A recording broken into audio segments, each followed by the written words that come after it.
Assalamu alaikum friends, welcome back to my channel. I am back again with another translation related video. आज जो हमारा topic है वो भी ट्रांसलेशन के बारे में एक रूल पर ही है।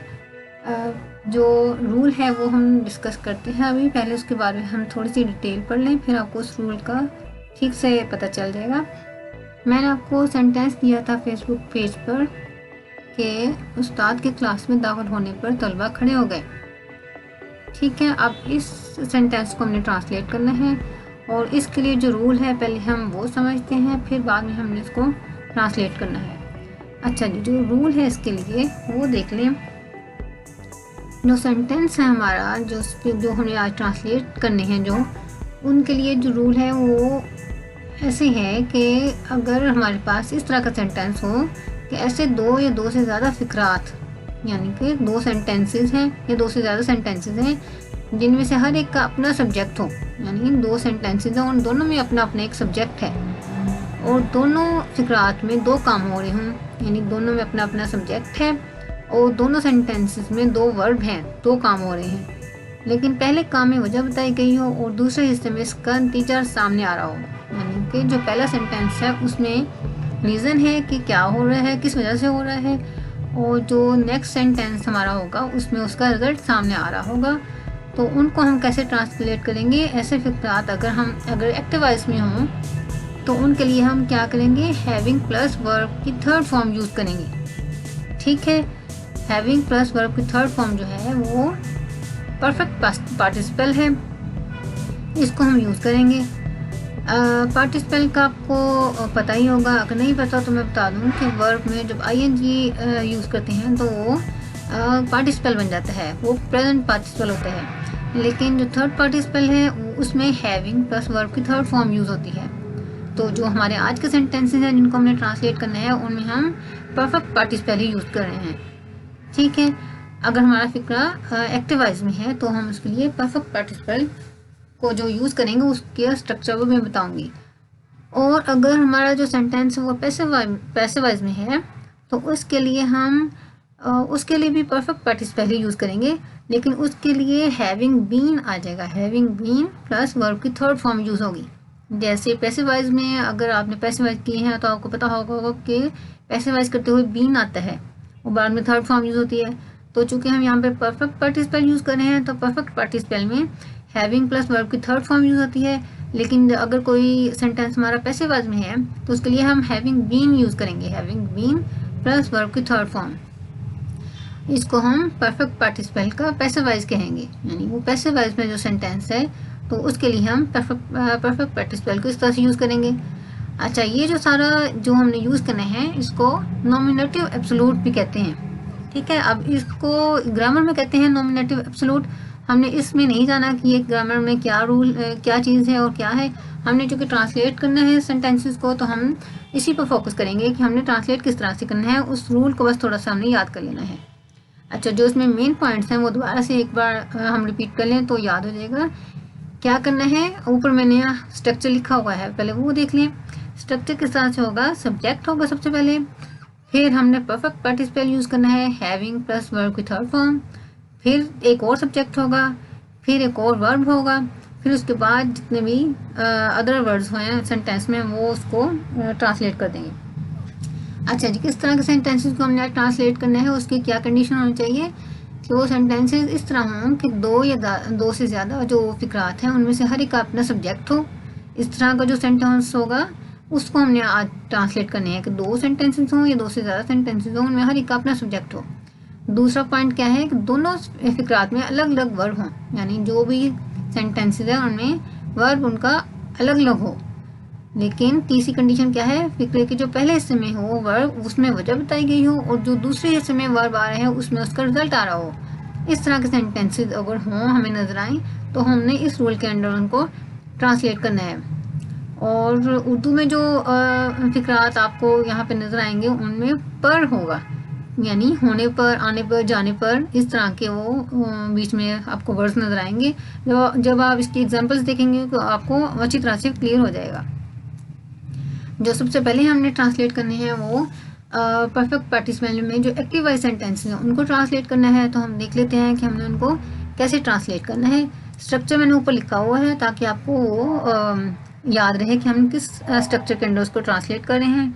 अच्छा, ट्रांसलेट करते हुए ये दो और मैंने रूल लिखे हैं कि उनमें जो सेंटेंस है हमारा ट्रांसलेटेड सेंटेंस जो होगा उसमें पहले फिक्रे में और दूसरे फिक्रे के दरमियान में कोमा लाजमी आएगा। यानी यहाँ पे जो कोमा है ये एग्जांपल दी हुई है, दरमियान में पहले सेंटेंस को दूसरे सेंटेंस के दरमियान में कोमा लाजमी आएगा। और उर्दू के फिक्रात के दरमियान पर आने पर, जाने पर, होने पर वगैरह आएगा, जो अभी हमने पीछे पढ़ा है। अब हम देखेंगे एग्जाम्पल्स के साथ कि किस तरह। जैसे यहाँ पे एक एग्जाम्पल मैंने लिखी हुई है कि सूरज के निकलने पर अंधेरा खत्म हो गया। अब इसमें क्या है, the sun having arisen the darkness disappeared. अब यहाँ पे देखें कि सूरज के निकलने पर, अच्छा आगे एक एग्जाम्पल में हम और उसको क्लियर करते हैं, फिर आपको दिखाती हूँ। यही एग्जाम्पल जो है वो है। अच्छा जी, एग्जाम्पल है हमारी कि सूरज के निकलने पर अंधेरा खत्म हो गया। अब एक्टिव वॉइस में है ये सेंटेंस। एक्टिव वॉइस में क्या होता है कि जो सब्जेक्ट होता है वो खुद ही काम कर रहा होता है। जो पैसिव वॉइस में होता है उसमें सब्जेक्ट जो खुद काम नहीं कर रहा होता, उसके ऊपर कोई काम हो रहा होता है। लेकिन एक्टिव वॉइस में जो है वो सेंटेंस, वो जो सब्जेक्ट है वो खुद काम कर रहा होता है। वहाँ से हमें पता चलता है कि सेंटेंस जो है एक्टिव वॉइस में है। अब यहाँ पे देखें सूरज के निकलने पर, यानी सूरज खुद ही निकलता है, तो यहाँ से हमें पता चला कि ये सेंटेंस एक्टिव वॉइस में है। ठीक है, सूरज के निकलने पर अंधेरा खत्म हो गया। अब इसमें देखेंगे दो सेंटेंसेस हैं, दो हिस्से हैं सेंटेंस के। सूरज के निकलने पर सूरज निकला और फिर उसका रिजल्ट क्या हुआ कि अंधेरा खत्म हो गया। अब इसमें एक सब्जेक्ट सूरज है और अगले जो नेक्स्ट पार्ट है सेंटेंस का उसमें अंधेरा जो है वो यहाँ पे सब्जेक्ट है। ठीक है, इस तरह दो सब्जेक्ट हो गए दोनों जगह पे। एक हमारी कंडीशन ये पूरी हो गई। दूसरा क्या था कि निकलने पर यहाँ पे एक वर्ब है, पहले हाफ में एक वर्ब है, और अंधेरा खत्म हो गया। खत्म होना दूसरे हाफ में ये जो है एक और वर्ब है। ये दूसरी हमारी कंडीशन पूरी हो गई कि इनके सब्जेक्ट जो वर्ब हैं वो पहले में रीज़न हो और दूसरे में उसका रिजल्ट आ रहा हो, तो हमारी ये कंडीशन भी पूरी हो रही है। और तीसरा हमारा ये था कि इनके यहाँ पे पर आएगा, यानी निकलने पर, आने पर, जाने पर, उर्दू सेंटेंसेस में पर आएगा। अब हमारी कंडीशन सारी पूरी हो रही है, तो हमने इस सेंटेंस को अपने रूल के अंडर हमने ट्रांसलेट करना है। अच्छा, अगर हम इस रूल को, अगर आपको ना पता हो ये रूल, तो हम वैसे भी इसको ट्रांसलेट कर सकते हैं। वैसे हम कैसे ट्रांसलेट करेंगे, आप इस रूल को अगर थोड़ी देर के लिए ना लिखें तो वैसे हम इसको कैसे ट्रांसलेट करेंगे कि सूरज के निकलने पर अंधेरा खत्म हो गया, the darkness disappeared on rising the sun. ठीक है, ऐसे हम सिंपल वे में भी इसको कर सकते हैं। आपकी मर्जी है, आपने करना है तो आप कर लें। लेकिन मुझे चूँकि ये रूल आपको बताना है, ये रूल बहुत अच्छा है, आप इसको यूज़ करेंगे तो बहुत अच्छी आपकी एक इंग्लिश लिखी हुई नज़र आएगी। इसलिए बेहतर है कि हम इस रूल को यूज़ करें जहाँ भी मौका मिले हमें। इसलिए हम इस रूल को आज पढ़ते हैं। अच्छा जी, इस रूल के अंडर जो है हमारा क्या है, सबसे पहले सब्जेक्ट होगा जो ये है सूरज, और फिर हमने यहाँ पे रूल के अकॉर्डिंग हमने यहाँ पे परफेक्ट पास्ट टेंस यूज़ करना है। तो हमारा हैविंग प्लस वर्ब की थर्ड फॉर्म जो है यहाँ पे आएगा, फिर दूसरा सब्जेक्ट आएगा जो यहाँ पे है, और फिर वर्ब आएगा, और फिर जो दीगर हमारे वर्ड्स हैं वो लग जाएंगे। अच्छा जी, तो हमारा क्या होगा, सूरज के निकलने पर द सन, सन से पहले दी लगाते हैं article, the sun having risen. ठीक है, हैविंग हमने अपने रूल के अकॉर्डिंग लगा रही है यहाँ पे हैविंग, और यहाँ पे वर्ब की थर्ड फॉर्म यूज़ होनी थी, तो राइज की थर्ड फॉर्म राइजन है। The sun having risen the darkness disappeared, यहाँ पे कॉमा आएगा लाजमी। द डार्कनेस, अंधेरा खत्म हो गया, द डार्कनेस डिसअपियर्ड। ठीक है, आई होप यहाँ तक आपको कुछ क्लियर हो गया होगा। अब हम एक और एग्जाम्पल देखते हैं, वहाँ से आपको फर्दर क्लियर हो जाएगा। अच्छा, ये एग्जाम्पल भी हमारी एक्टिव वॉइस में ही है। कैसे हमें पता चला, अब हमें ये क्या एग्जाम्पल है पहले हम वो देख लेते हैं कि उस्ताद के क्लास में दाखिल होने पर तलबा खड़े हो गए। ठीक है, अब इसमें भी देखें सेंटेंस में दो पार्ट हैं, उस्ताद क्लास में दाखिल हुए और फिर दूसरा पार्ट है कि तलबा खड़े हो गए। अब इसमें भी दो सब्जेक्ट हैं, यहाँ पे उस्ताद हैं एक सब्जेक्ट, और यहाँ पे एक सब्जेक्ट हमारे स्टूडेंट्स हैं। और इस तरह दाखिल होने पर यहाँ पे एक वर्ब है और यहाँ पे भी एक वर्ब है। इस तरह हमारी कंडीशंस पूरी हो रही हैं। होने पर भी है, यहाँ पे जो उर्दू का हमने पढ़ा था कि सेंटेंस, उर्दू सेंटेंस में आने पर, जाने पर, होने पर आएगी, यहाँ पे हमारी कंडीशन इसमें भी पूरी हो रही हैं। तो हम अब ये एक्टिव वॉइस कैसे पता चला कि उस्ताद की क्लास में आने पर, यानी उस्ताद खुद ही क्लास में आए हैं, यानी कोई बाय फोर्स नहीं आई, उनको कोई उठा के नहीं लाया, वो खुद ही आए हैं। तो ये हमारा यहाँ से पता चला कि ये एक्टिव वॉइस में ही सेंटेंस है। अब हमने इसको अपने इस रूल के अंडर रखकर हमने इसको ट्रांसलेट करना है। तो कैसे हम करेंगे, सबसे पहले हम सब्जेक्ट लगाएंगे उस्ताद की क्लास में दाखिल होने पर। द टीचर, अब perfect participle, having entered the class, enter की थर्ड फॉर्म यूज होगी, हैविंग एंटर्ड द क्लास, तलबा खड़े हो गए, कॉमा द बॉयज या द स्टूडेंट्स, आप करें द स्टूडेंट्स स्टूड अप, ठीक है। The teacher having entered the class, comma the boys stood up, उस्ताद की क्लास में दाखिल होने पर तलबा खड़े हो गए। हैविंग एंटर्ड, हैविंग के बाद वर्ब की थर्ड फॉर्म बहुत अच्छी लगती है लिखी हुई है। अगर आप इस तरह के सेंटेंसेस में यूज़ करें, सिंपल वे में आपने इसको ट्रांसलेट करना है तो वैसे भी कर सकते हैं, लेकिन हमने इसी रूल के अंडर इसको ट्रांसलेट करना है। अच्छा जी, एक और एग्जाम्पल देखते हैं। ये एग्जाम्पल है कि गाड़ी के प्लेटफॉर्म पर आने पर मुसाफिर सवार होने के लिए तैयार हो गए। अब इसमें भी देखें, सेंटेंस के दो पार्ट हैं। पहले में गाड़ी के प्लेटफॉर्म पे आने पर, यहाँ पे गाड़ी सब्जेक्ट है, फिर है कि मुसाफिर सवार होने के लिए तैयार हो गए, फिर यहाँ पे एक सब्जेक्ट मुसाफिर है, पैसेंजर्स, ठीक है। दो यहाँ पे सब्जेक्ट है हमारे पास सेंटेंस में। तो इस तरह हमें पता चल गया कि हम इसको अपने स्ट्रक्चर के अंदर रहकर हम इस सेंटेंस को ट्रांसलेट कर सकते हैं।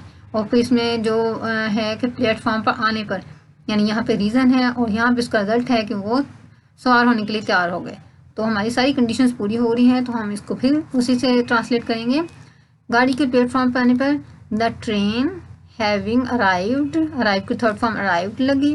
द ट्रेन हैविंग, हमारा हैविंग जो है हमारा स्ट्रक्चर में से आया है। The train having arrived at the platform, comma passengers got ready to get on the train, passengers उनके मुसाफिर गॉट रेडी तैयार हो गए। To get on the train, get on होता है सवार होना, तो get on the train, train पर सवार होने के लिए तैयार हो गए, ठीक है। इस तरह ही अब हम एक और एग्जाम्पल देखते हैं। ये भी हमारा एक्टिव वॉइस का ही सेंटेंस था। गाड़ी क्योंकि गाड़ी खुद काम करके आई है तो गाड़ी ने, तो ये हमारा इसमें एक्टिव वॉइस में ही फॉल करता है। अच्छा जी, अब हम एक और एग्जाम्पल देखते हैं। ये है, ये भी एक्टिव वॉइस का ही है कि 2 दिन गुजरने पर इसे फिर मेरी याद आई। अब इसमें भी देखें, 2 दिन गुजरने पर, यहाँ पे भी एक सब्जेक्ट है हमारा और इसे फिर मेरी याद आई, यहाँ पे भी एक सब्जेक्ट है। तो हमारी कंडीशन पूरी हो रही है, तो हम इसको भी इसी के रूल के साथ ट्रांसलेट करेंगे।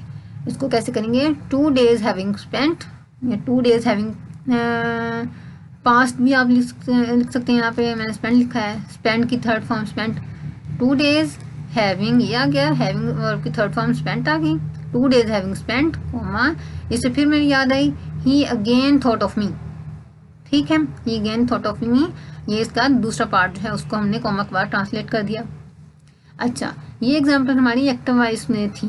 परफेक्ट पार्टिसिपल के अंडर रहकर ट्रांसलेट जो हमने किया है उसमें ये एक्टिव वॉइस सेंटेंसेस की एग्जांपल थी। अब हम कुछ पैसिव वॉइस की भी इसमें देखते हैं कि पैसिव वॉइस सेंटेंसेस किस तरह से होंगे, जिनको हमने इसी रूल के साथ ट्रांसलेट करना है। ये एक एग्जांपल दिया मैंने। अच्छा, पैसिव वॉइस में जब हम ट्रांसलेट करेंगे तो उसका जो स्ट्रक्चर होगा वो ये होगा, सबसे पहले सब्जेक्ट आएगा, फिर उसके बाद हैविंग बीन आ जाएगा। यहाँ पे हैविंग बीन प्लस वर्ब की थर्ड फॉर्म प्लस सब्जेक्ट, फिर वर्ब, और फिर जो उसके जो बाकी जो वर्ड्स होंगे सेंटेंस में वो यहाँ पे आ जाएंगे। अच्छा, अब हम लिखते हैं सेंटेंस को। ये सेंटेंस है क्या, सेंटेंस है कि उमर को नौकरी से निकाले जाने पर घर वाले परेशान हो गए। अब यहाँ पे देखें, सेंटेंस के 2 पार्ट हैं, उमर को नौकरी से निकाले जाना और फिर घर वाले परेशान हो गए। यहाँ पे हमारे पास 2 सब्जेक्ट हैं, उमर, एक सब्जेक्ट उमर हो गया, फिर घर वाले जो है ये दूसरा सब्जेक्ट हो गया हमारा। और यहाँ पे उमर को नौकरी से निकाला जाना एक हमारी रीज़न है और परेशान हो जाना उसका रिजल्ट है। और हमारे पास जाने पर भी है, यहाँ पे हमारी कंडीशन यहाँ पे सारी पूरी हो रही हैं। और यहाँ पे हमें पैसिव वॉइस का कैसे पता चला कि उमर को नौकरी से निकाले जाने पर, अब उमर खुद नौकरी से नहीं निकला, उमर को किसी उसके बॉस ने नौकरी से निकाला है। तो जो सब्जेक्ट के ऊपर जिस अगर काम हो रहा हो तो आपको पता है कि वो पैसिव वॉइस में आता है। इस तरह से हमें यहाँ से पता चल जाता है कि ये एक्टिव वॉइस का सेंटेंस है या पैसिव वॉइस का। तो ये हमारा पैसिव वॉइस का सेंटेंस है, तो हमने इसको इस रूल के अंडर रहकर हमने ट्रांसलेट करना है। अब हम कैसे करें, तो उमर को नौकरी से निकाले जाने पर घर वाले परेशान हो गए। Umar subject, Umar having been fired, having been हमारा ये आ गया, और फायर्ड ये वर्ब की थर्ड फॉर्म फायर जो होता है नौकरी से निकाल देना, उसकी थर्ड फॉर्म फायर्ड लगाई मैंने। Umar having been fired from the job, comma घर वाले परेशान हो गए। The family got upset, the family member या फैमिली गॉट अपसेट, घर वाले अपसेट हो गए, परेशान हो गए।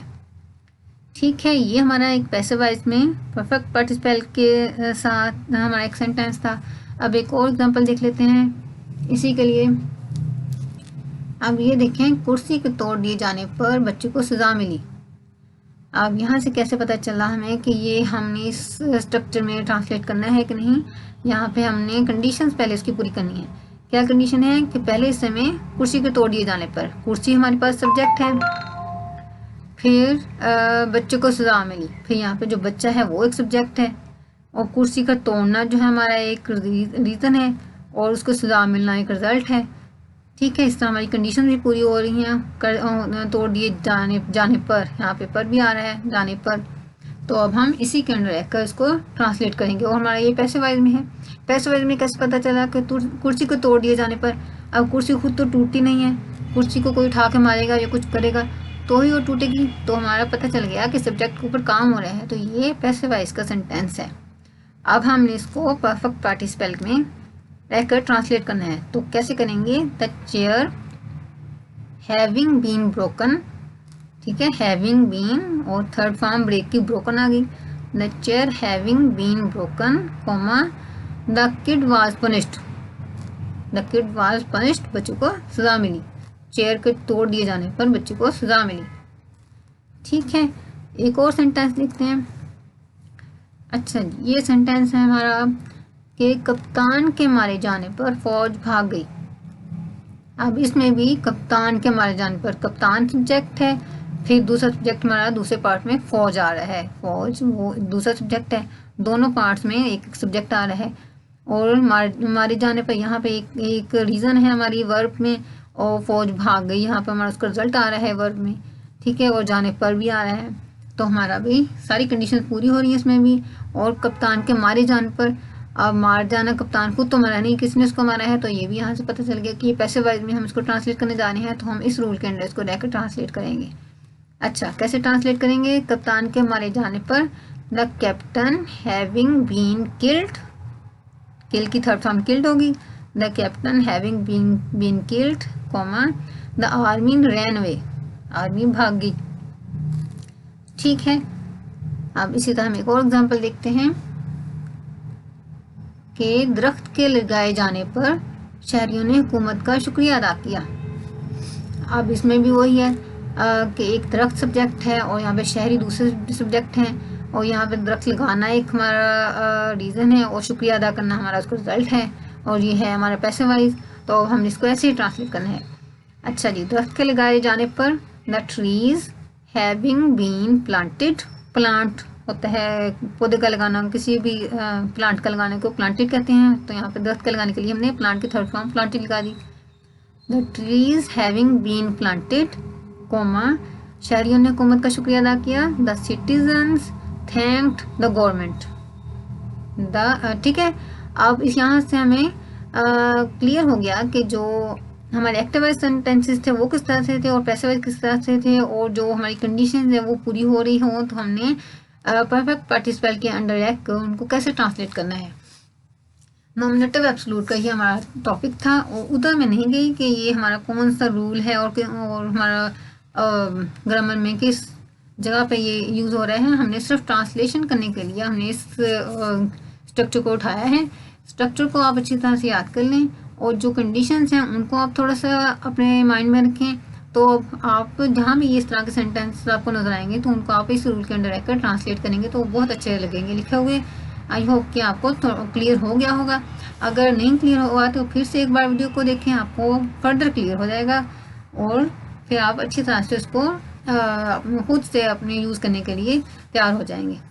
ठीक है, आई होप कि कुछ क्लियर हो गए हैं आपको। नेक्स्ट वीडियो में हम किसी और टॉपिक के साथ मिलेंगे। टिल देन, अल्लाह हाफिज़।